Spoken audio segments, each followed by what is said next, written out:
রামিসা হত্যা মামলা পার্ট 3 তে আমি যেটা বলতে চাই সেটা হচ্ছে বাংলাদেশের সর্বস্তরের মানুষ যেই পরিমাণ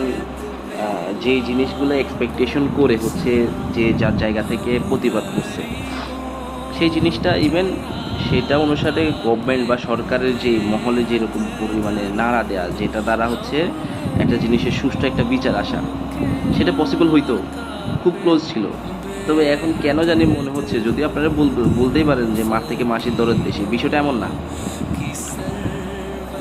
মানে রামিসার বাপের হচ্ছে অ্যাক্টিভিটিস এখন কেমন জানি লাগতেছে। সে তার বড় মেয়ের হচ্ছে পেয়ে গেছে,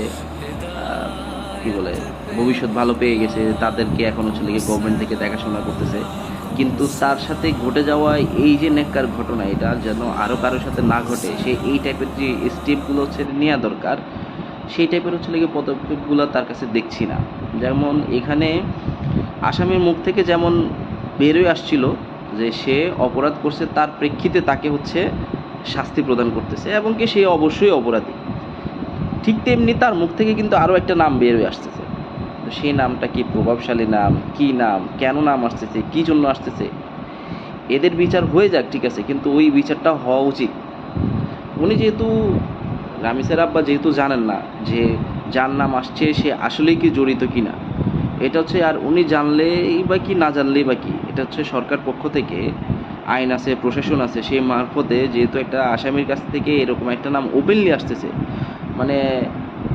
কি বলে, জিজ্ঞাসাবাদে আসতো সেটা ভিন্ন জিনিস, সেটা হচ্ছে কি শুধু সরকার প্রশাসন পক্ষ জানতো, আর কেউ জানতো না। এখন এটা হচ্ছে কি মিডিয়াতে ওপেন চলে আসতেছে একটা নাম, তো সেই নামের বিষয়ে অবশ্যই জাস্টিফাই করে তাকে বিচারের আওতায় আনা যায় কিনা, সে কি দোষী কিনা, এগুলো অবশ্যই খুঁজে দেখা উচিত, যেন এটার সাথে সম্পৃক্ত এবং কি হেল্পিং হ্যান্ড হিসেবে যারা কাজ করে তাদের সবার হচ্ছে লিগে ওই পরিমাণে হচ্ছে লিগে দৃষ্টান্তমূলক শাস্তি হয়, যাতে করে ভবিষ্যতে এরকম অপরাধ বন্ধ হইতে সক্ষম হয় এবং কি মানুষ এগুলো থেকে পরিত্রাণ পাইতে পারে।